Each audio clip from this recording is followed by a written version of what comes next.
The Time of the Ghost, Chapter 7. Do you mean the ghost really was Sally after all? Imogen quivered. She gripped the edge of her bedclothes, ready to pull them over her head. No, said Cart thoughtfully. We know Sally's with Audrey, so it can't really be Sally. But what's to stop it being a poor lost spirit that thinks it's Sally? Fenella chuckled, the deep, dirty chuckle which she called her evil laugh. And what's more, it's here at the moment, listening to every word we say. Imogen uttered a husky scream and slid under the bedclothes. What did you say that for, Cart? Said Fenella. Imogen's had an awful day one way and another. Keep your big mouth shut or I won't let you help me get rid of it. Do you know how to get rid of it? Fenella said. Yes, said Cart tightly. She got off Imogen's bed and lumbered over to the chest of drawers again. This time she opened her own tidy, nearly empty drawer and took out a small red leather book. Sally, fluttering by her shoulder, saw it was a prayer book, and she felt suddenly peculiar. Fenella, said Cart, I'll need your cowbell. Fenella's mouth came open, showing two large gappy front teeth. And well might Fenella be astonished, Sally thought, remembering that cowbell. Fenella had gone about clanking it for a whole fortnight and intoning, "Unclean! Unclean!" at the top of her large, booming voice. Fenella had intoned and clanked until all three of her sisters, driven to three different distractions, had threatened Fenella with three different dreadful fates, if that bell was ever seen or heard of again. And how, Sally thought suddenly indignant, could a person remember that bell and not be Sally? Of course she was Sally, ghost or not. And we'll need your Monaghan candle too, Cart said to the quaking heap that was Imogen. A cautious flap of sheet peeled back. Imogen's face appeared, looking, maybe because it was flushed from being under the bedclothes, rather healthier than before. You're going to exercise it, she said, with bell, book and candle, aren't you? I think it's an extremely intelligent idea. No, it isn't, Sally said angrily and unheard. I refuse to be exercised. I've as much right to be here as you have.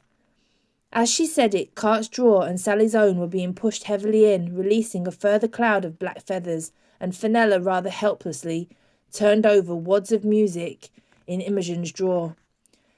It's down the left-hand side, Imogen said, sitting up warily. Fenella found the candle, and Sally remembered the candle as well as the cowbell, which Fenella dug next out from amongst the dolls in her own drawer. Cart had made the candle a year ago when she invented the worship of Monaghan, out of stumps of other candles and the lace of a gym shoe. She had tried to dye it blue by melting poster paint in the wax, and she'd tried to scent it by pouring in some perfume Imogen bought at Woolworths. The result was a grey, knobbly thing like a monster fungus with a most peculiar smell. Where are the matches? Said Fenella. There was a short silence.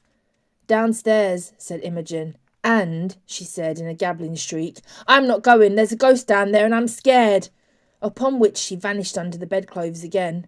Bags I not either, Cart said hastily. Fenella stood up with a scornful grandeur. I sometimes think, she said, that I do all the dirty work around here. Of course I'll go. She marched to the door and then turned so that only her nose and her grey nylon stomach showed beyond the doorframe. Stupids, she said. The ghost was what Oliver was growling at all day, and he's not growling now, so the ghost is up here. The nose and stomach vanished, and Fenella's bony feet went thudding downstairs. Sally had half a mind to go after Fenella so that Oliver would growl. On the other hand, she had two people to scare up here. The lump in Imogen's bed was quivering and uttering low howling sounds. Cart's face was pale and her fingers shook as she turned over the little thin pages of the prayer book. Oh dear, Cart said, trying to sound natural. The order for baptism of those of riper years, the catechism, the form of solemnization of matrimony, they don't seem to give exorcism. Do you think the litany would do, or shall we use the order for the burial of the dead? Oh, went the lump that was Imogen. The thanksgiving of a woman after childbirth, said Cart. No, that won't do. A combination. What's that? Or the denouncing of God's anger and judgments against sinners. That looks more like it. I think we'd better use that. The rest is all prayers at sea and ordaining bishops. Sally made a gesture she hoped was folding her non-existent arms, and she stayed hovering amongst the feathers on the rude rug. Nothing they could do would induce her to leave. She was their sister, for goodness sake. Nevertheless, when Fenella thumped upstairs with the matches and Imogen was induced by means of a very unkind prod from Cart to sit up shakily holding the smoking, flickering fungoid candle, Sally had a sudden feeling of uneasiness. It was not serious. It was as if she had lost something just a little important, like a book or a pen, but it was definite. When Fenella took the fat cup-shaped cowbell and began to clank it backwards and forwards, the feeling increased. Sally felt frightened and lost and somehow desperate. "Will it work without a priest?" Fenella said through the clanks. "We will have to will it to," said Cart. She began to read in a pompous priestly voice. "Cursed is the man that maketh any carved or molten image to worship it, and the people shall answer and say, Amen." "Amen," said Imogen and Fenella obediently. "Cursed is he that curseth his father or mother. Cursed is he that removeth his neighbour's landmark." "Are you sure that's right?" said Imogen. "That's what it says," said Cart. "Perhaps I'd better skip that and get on to the solid stuff. Here we are. It is a fearful thing to fall into the hands of the living God. He shall pour down rain upon the sinners, snares, fire and brimstone, storm and tempest. This shall be their potion to drink. For lo, the Lord is come out of his place to visit the wickedness of such as dwell upon the earth." The now familiar panic began to grow in Sally. She looked from face to face. Cart's was set and concentrated, so the big features were no longer blurred but clear and implacable. Fenella's face, as she swung her bell, looked older, intense, and beaky and ferocious. Imogen stared at her wavering candle with a little clear crease in her brow. She looked worried, as she always did when she was exercising her willpower. Sally knew they were all willing mightily for the ghost to go away. The panic went on rising in her, and with it a sense of loss and desolation. Cart intoned, "But who may abide the day of his coming? Who shall be to endure when he appeareth? His fan is in his hand, and he will purge his floor, and gather his wheat into the barn. But he will burn the chaff with unquenchable fire. The day of the Lord cometh as a thief in the night." And suddenly, as it had before the seance, Sally found the scene was splitting apart. Shreds of Cart, of Fenella, of Imogen, and the candle swung this way and that. "But let it," intoned Cart. "Let us, while we have the light, believe in the light, and walk as children of the light, that we will not be cast into utter darkness where is weeping and gnashing of teeth. Let us not abuse the goodness of God, who calleth us mercifully to abandonment."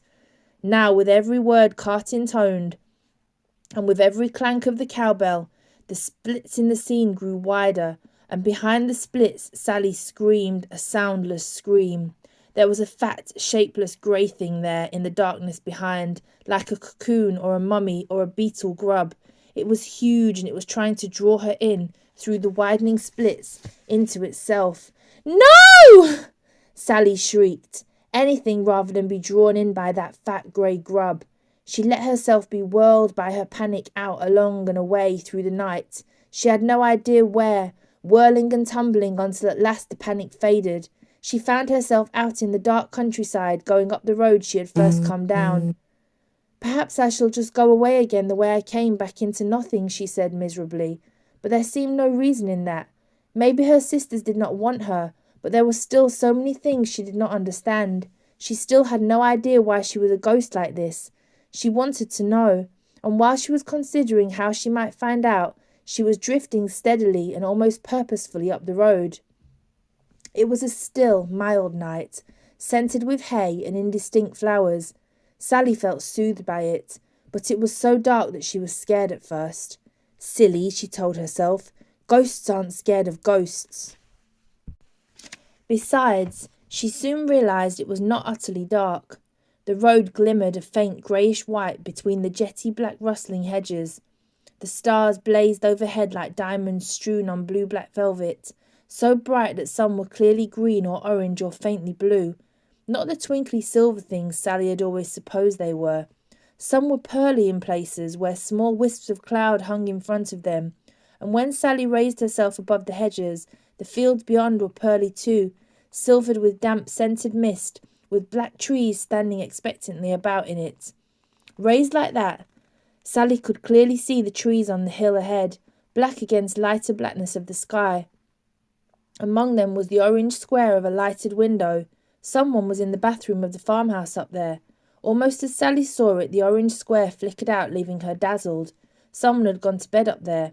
At the same time, softly tolling across the pearly fields, she heard the school clock striking midnight. "Midnight," Sally said. "Ghost time. I'm legal now, and that's Audrey's house up there. Why don't I go and see if I'm really there?" It was a tempting thought, but an alarming one.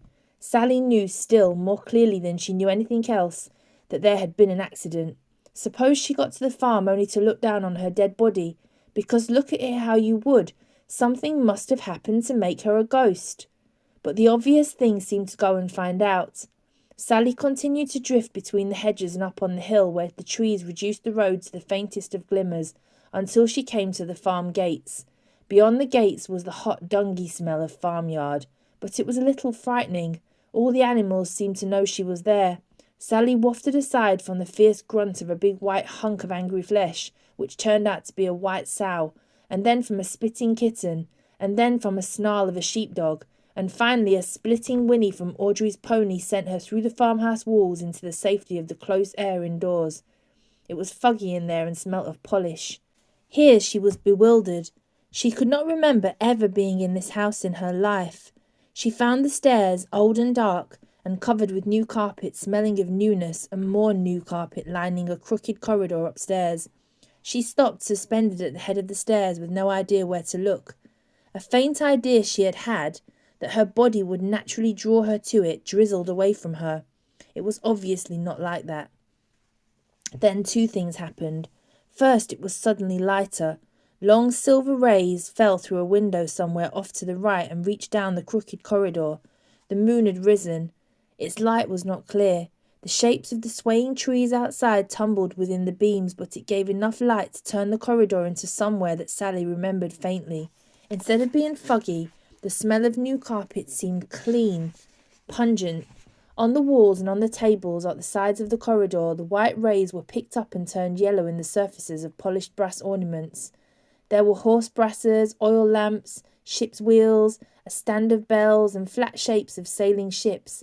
Sally remembered these. She remembered Fenella. Why was Fenella there, looking at the brass things with admiration? "Isn't it posh?" Fenella had said. "Fancy having your upstairs as pretty as your downstairs. When I'm a lady I shall have things like this all over my house." Remembering this, Sally had a dim feeling that Audrey's house had inspired the exhibition of paintings in their own bedroom. Then the second thing happened.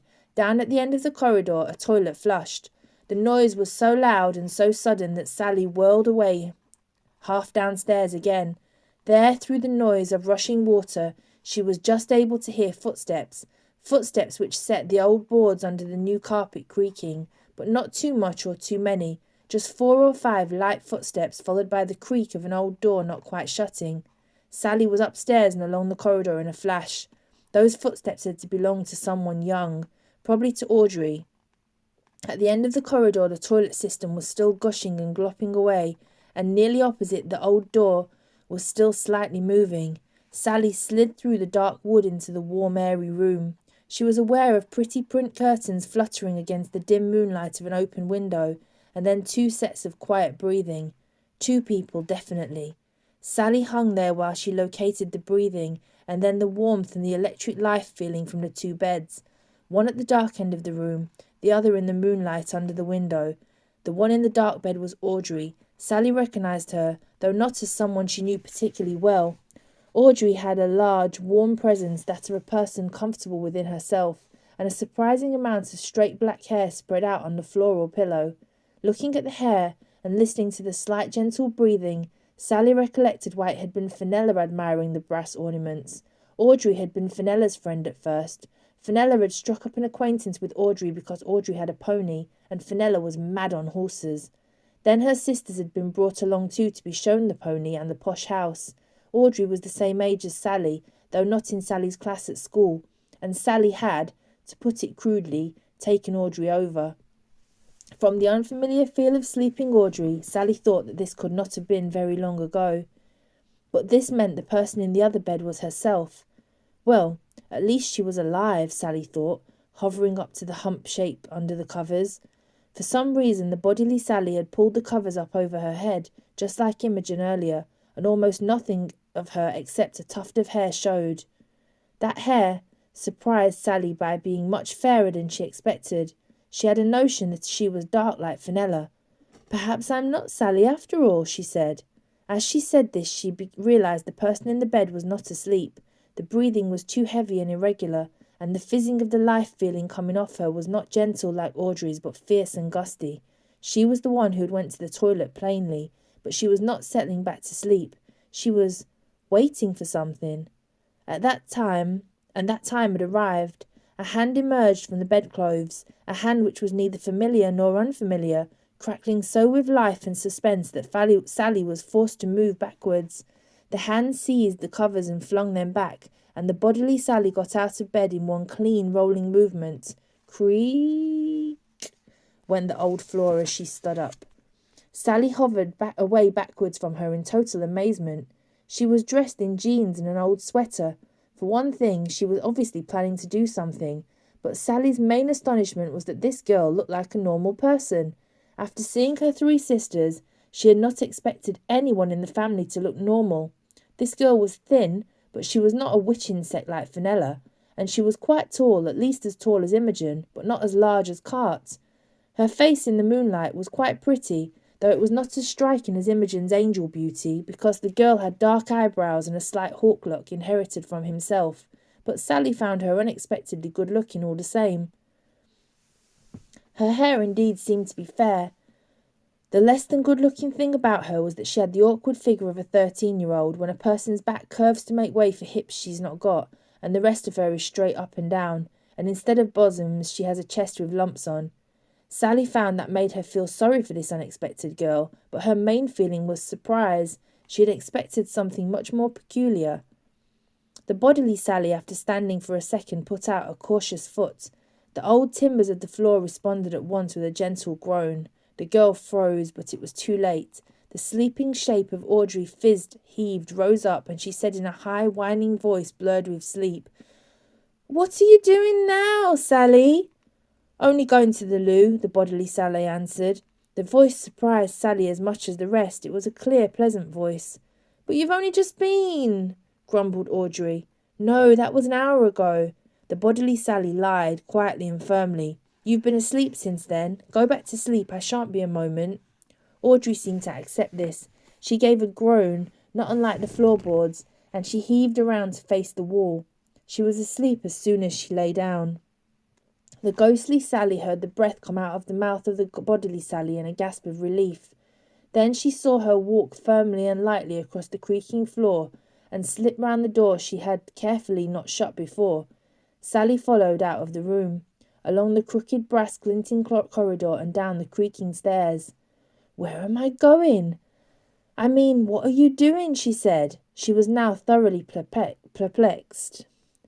Not the least of her troubles was that she could not bring herself to think of this girl firmly creeping through Audrey's house as herself. She knew the girl was Sally. There had been no mistake there, yet she had no sense of identity with her. She had no idea what this Sally thought and felt. She seemed just someone else that she was forced to hover and watch, as she had watched Sally's sisters. The bodily Sally led her through a living room even more lavishly provided with glinting ornaments than the corridor upstairs, and she unlatched a long glass door there which led to the farm garden. Sally approved of this. It was sensible not to go through the farmyard and disturb the grunting sow and the uneasy dog. She saw from the way the girl carefully wedged the glass door with a tissue that she intended to come back from wherever she was going. But suppose she never came back? Perhaps this was why Sally was a ghost.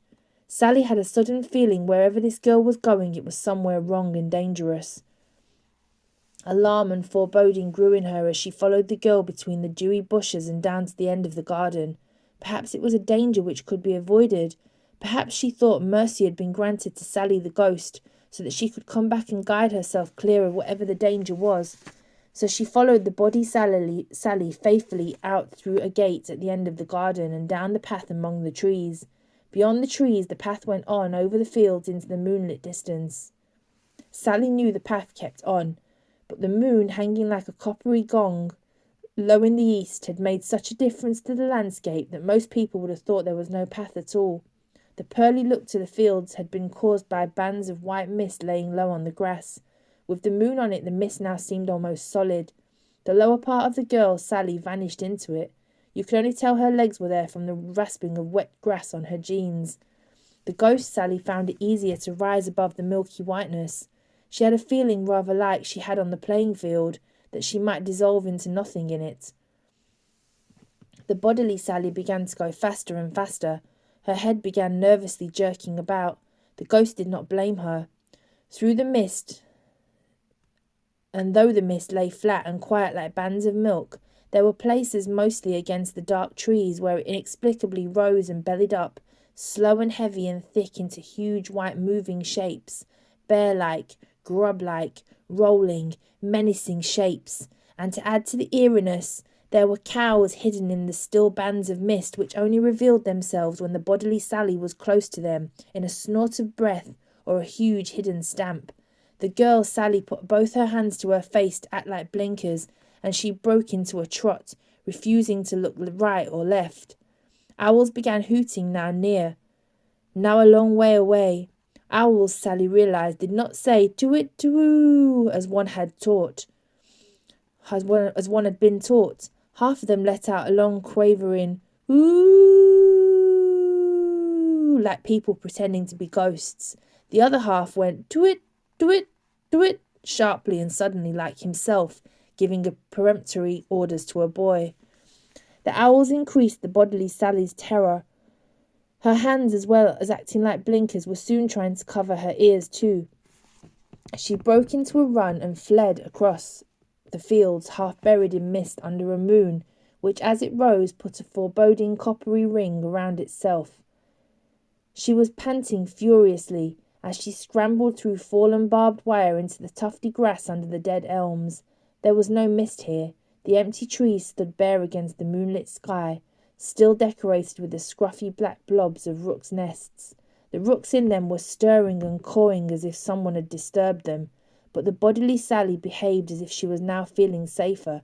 She took her hands from her face and stumbled among the brambles to the clearing in the very centre of the dead trees. A dark figure jumped up from the grass and said, "Aha!" The girl uttered what struck the ghost as a very silly giggle, and said, "Didn't think I'd come, did you? Mind you, I nearly didn't. I was quite sure there was a ghost in Audrey's bedroom." "I was sure you wouldn't come," said Julian Addyman. "I was just going back to bed. After the fuss you made when I killed the hen this morning."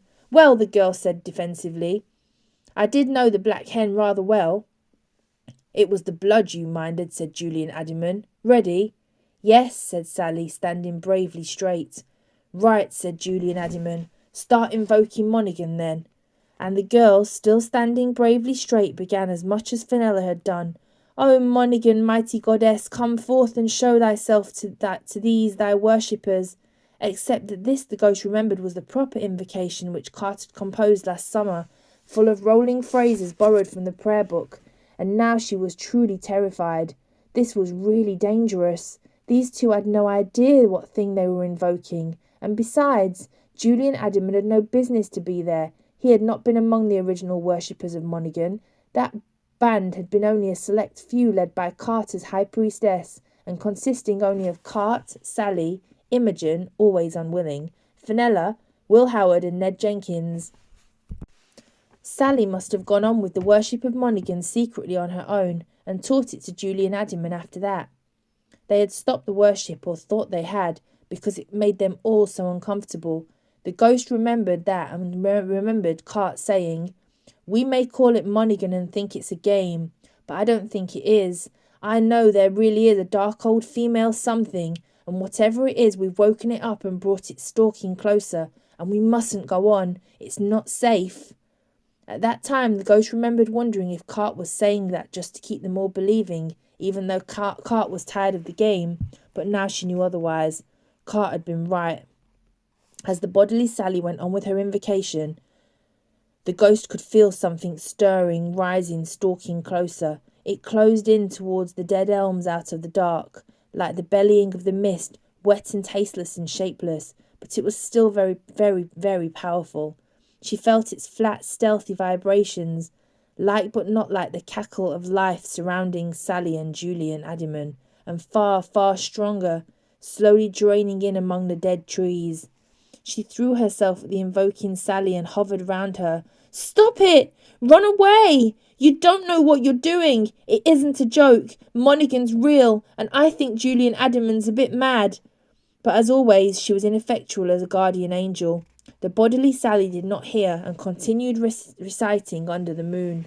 The invocation was longer than it used to be. Sally or Julian Adiman must have enlarged it. Now it was full of phrases like "gust thy hot breath through us" and "let thy bloodlust inflame our souls," which Cart would never have dreamt of putting in. Meanwhile, Julian Adiman was busy lighting a ring of candles around Sally. They were tall, fat yellow candles stolen from the school chapel.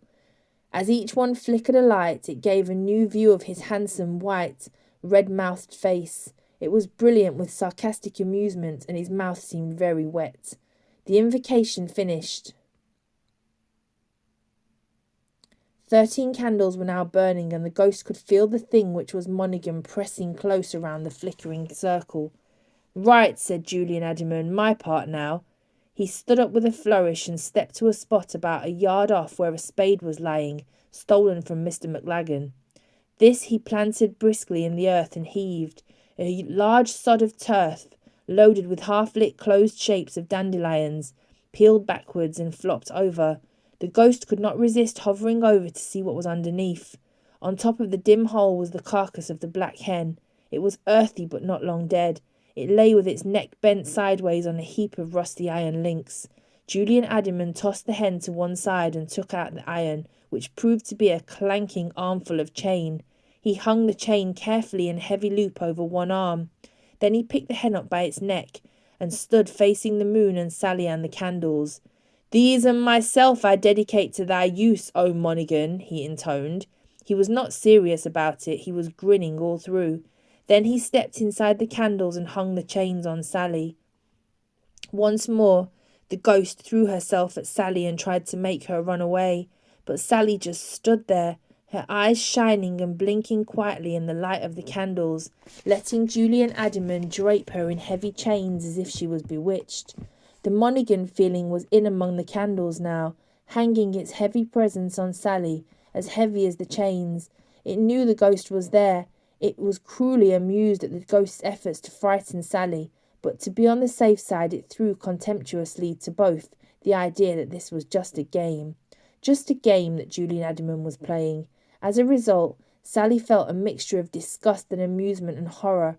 It seemed awfully silly and gruesome that the clanking chains should be sticky with the hen's blood, which shone in the candlelight mixed with rust and earth. It was a silly touch when Julian Adiman saved a separate length of chain to hang around his own neck. "We have bound ourselves to thy service, O Monaghan," he said, and he laughed to show that it was silly. As a final touch, he took the dead hen and pressed its bloody feathery side to Sally's forehead and then to his own, after which he raised the hen solemnly in both hands and said, "Repeat after me. I, Selina Melford, am now your servant, O Monaghan, and this bargain solemnized this night on the 17th of July, now and henceforward I am yours." When Sally started to repeat these words, the ghost felt the Monaghan force moving among the candles to take what was hers. Frantically she tried to go upwards to avoid it, but it was no good. She was caught and pressed downwards above the uplifted dead hen, pressed and pressed, squirming and struggling. Monaghan was all around her like a flat, misty blackness, and the force seemed to say she must feed on the hen. "Feed on the hen," it told her. "You can speak with mortals then. Feed." But she could not feed. She did not know how, and she was too disgusted and too terrified. She knew it would serve Monaghan's purpose if she did. She struggled and finally broke away from the hen, out as far as the ring of dead trees, but Monaghan was still with her. She was held hanging between two trees with the mist at her back, unable to go forwards or backwards. She could still clearly see the ring of candles, and Sally standing like a statue loaded with chains, and Julian Adiman standing in front of her, triumphant and amused. The force that held them was cruelly angry, but it was also amused, just like Julian Adamon was. You refused to feed? It was a joke, really. Very well, you set me aside. I set you aside for 7 years. I can afford it. The joke turned very cruel with triumph in it. Those 7 years are up now. At this, the mist from behind the dead elms rose up and advanced into the open space, slow and bulging and milky. It flowed across Sally and across Julian Adamon, and it hid them. For the moment, the 13 candles blinked feebly through it. Then they were gone, and the mist was rising again into a fat maggot-like shape, which dominated everything else. The trees, the moon, and the fields vanished into the maggot. It was as if it was eating them up. But it was not a maggot. It was a thing swathed in bandages like a rotting mummy. It had a curious head, something like a dog's head without ears.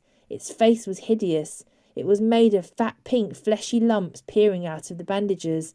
She did all she could not to be drawn towards this thing, and it drew her, helplessly. In seconds, she was face to face with it.